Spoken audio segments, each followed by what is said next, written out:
আসসালামু আলাইকুম। হাজির হয়ে গেলাম আরও একটি মজাদার রেসিপি নিয়ে। আজকে তৈরি করব চিকেন দম বিরিয়ানি। এতটাই মজার কাচ্চি বিরিয়ানিকেও হার মানিয়ে দিবে এই বিরিয়ানি। আশা করছি আমার আজকের রেসিপিটি আপনাদের কাছে ভালো লাগবে। যারা আমার চ্যানেলটি এখনও সাবস্ক্রাইব করেন নাই, প্লিজ আমার চ্যানেলটি সাবস্ক্রাইব করে আমার পাশে থাকবেন। এখানে আমি মুরগি নিয়ে নিয়েছি ব্রয়লার। মুরগিগুলোকে আমি এরকম করে কেটে নিয়েছি বড় বড় করে। বুকের অংশটা আমি জাস্ট একটু সামান্য ছোট করে নিয়েছি। এখন আমি দিয়ে দিলাম 1.5 টেবিল চামচ আদা বাটা, 1.5 টেবিল চামচ রসুন বাটা। এখন দিয়ে দিলাম 1 টেবিল চামচ বিরিয়ানি মশলার গুঁড়ো আর 1 টেবিল চামচ ধনিয়ার গুঁড়ো। দিয়ে দিলাম আমি এখানে 2 টেবিল চামচ মরিচের গুঁড়া। চালটা আপনারা আপনাদের পছন্দ অনুযায়ী দিতে পারেন। এখন আমি দিয়ে দিলাম 1 চা চামচ হলুদের গুঁড়া। দিয়ে দিলাম স্বাদ মতো লবণ। এখন আমি দিয়ে দিব 2 টেবিল চামচ বাদাম বাটা। এখন দিয়ে দিলাম আমি 1 কাপ টক দই। টক দইটা আমি বাসায় তৈরি করেছি, আমি ফেটে নিয়েছি। এখন আমি দিয়ে দিলাম 2 টেবিল চামচ জয়ফল এবং জয়িত্রীর গুঁড়া। এখন দিয়ে দিলাম কিছু কাঁচামরিচ, আমি মাঝখান দিয়ে ভেঙে নিয়েছি 6-7টা কাঁচামরিচ। দিয়ে দিলাম 1 চা চামচ কেওড়ার জল। এখন আমি দিয়ে দিলাম পেঁয়াজ বেরেস্তা। এখানে আমি 1 কাপ পরিমাণ পেঁয়াজ বেরেস্তা নিয়েছি, হাত দিয়ে একটু ভেঙে নিয়েছি। এখন আমি দিয়ে দিলাম তেল, যে পেঁয়াজ বেরেস্তা করেছি যে তেলগুলো দিয়ে, ওই তেলগুলো আমি দিয়ে দিলাম। এখন সবগুলো আমি ভালো করে মেখে নিলাম। এখানে আমি 1 কেজি চালের বিরিয়ানি করব। আপনারা যদি হাফ কেজির করতে চান তাহলে মশলাগুলো হাফ করে দিবেন। আমি এখন 15 মিনিট রেস্টে রেখে দিব।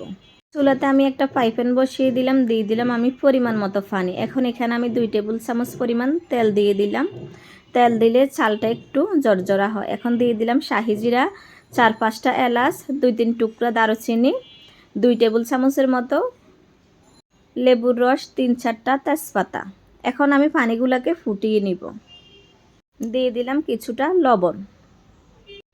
পানিগুলো যখন আমার ফুটে উঠছে তখন দিয়ে দিলাম আমি বাসমতি চাল। এখানে আমি 1 কেজি পরিমাণ চাল নিয়েছি।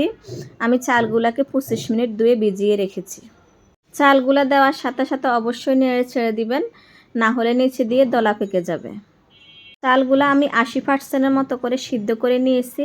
এখন আমি উঠিয়ে নিয়ে পানি ঝরিয়ে নিব। চুলাতে এখন আমি বসিয়ে দিলাম মুরগির মাংসগুলো। এখন সবগুলোকে আমি নেড়ে ছেড়ে মিশিয়ে নিব। সবগুলো আমার মিশানো হয়ে গেছে। এখন আমি একটা ঢাকনা দিয়ে ঢেকে কষিয়ে নিব। মাংসটা আমার সিদ্ধ হয়ে গেছে। এখন আমি দিয়ে দিলাম 1 কাপ পরিমাণ দুধ। আমি এখানে গুঁড়া দুধটা গরম পানিতে গুলিয়ে নিয়েছি। এখন আমি দিয়ে দিলাম আলু। এখানে আমি 8-10টা আলুকে সামান্য একটু ফ্রুট কালার মিশিয়ে আমি ভালো করে ভেজে নিয়েছি। সবগুলো এখন আমি নেড়ে ছেড়ে মিশিয়ে নিব। চুলার আঁচটা আমি এই পর্যায়ে মিডিয়াম করে রেখেছি। এখন আমি একটা ঢাকনা দিয়ে ঢেকে রান্না করে নিব। মুরগিটা আমার রান্না করা হয়ে গেছে। আমি প্রায় 20 মিনিটের মতো এগুলোকে রান্না করে নিয়েছি ভালো করে। এখন এখান থেকে আমি কিছুটা মুরগি আলু আমি উঠিয়ে রাখব পরে দেওয়ার জন্য। এখন আমি দিয়ে দিব সিদ্ধ করে রাখা চালগুলো। আমি প্রথমে একটা লেয়ার বিছিয়ে দিলাম সুন্দর করে। এখন আমি দিয়ে দিলাম যে মুরগিগুলো উঠিয়ে রেখেছি আলু মুরগি, ওগুলো দিয়ে দিলাম। এখন আমি আরেকটা লেয়ার দিয়ে দিলাম। সবগুলোকে আমি একটা চামচের সাহায্যে সবগুলোকে সুন্দর করে বিছিয়ে দিলাম।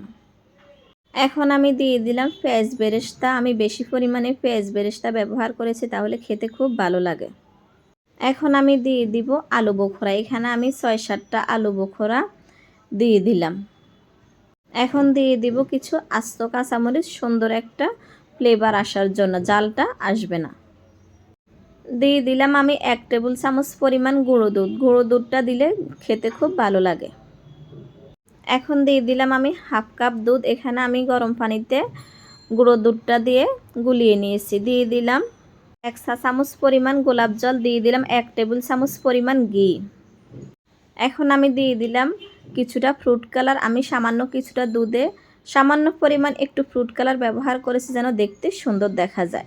এখন আমি দিয়ে দিলাম কিছুটা ধনেপাতা। ধনেপাতা দিয়ে আমি নিচে একটা তাওয়া বসিয়ে দিলাম। একটা ঢাকনা দিয়ে ঢেকে আমি 25 মিনিট দমে রেখে দিব। 25 মিনিট পর আমি চুলাটা বন্ধ করে আরও 10 মিনিট দমে রেখে দিয়েছি। ঢাকনাটা উঠানোর পরে কি যে একটা সুন্দর ঘ্রাণ এসেছে। দেখেন মাশাআল্লাহ কতটা জরজরে হয়েছে আমার এই দম বিরিয়ানি। সবগুলো আমি এখন একটু মিশিয়ে নিব। এখন আমি একটা প্লেটে পরিবেশন করে নিব। তো হয়ে গেল আমার চিকেন দম বিরিয়ানি। দেখতে যেমন সুন্দর হয়েছে মাশাআল্লাহ খেতেও ভীষণ মজা হয়েছে। আপনারা একবার হলেও এভাবে বাসায় ট্রাই করবেন। ছোট বড় সবাই খুব পছন্দ করবে। সবাই ভালো থাকবেন। আল্লাহ হাফেজ।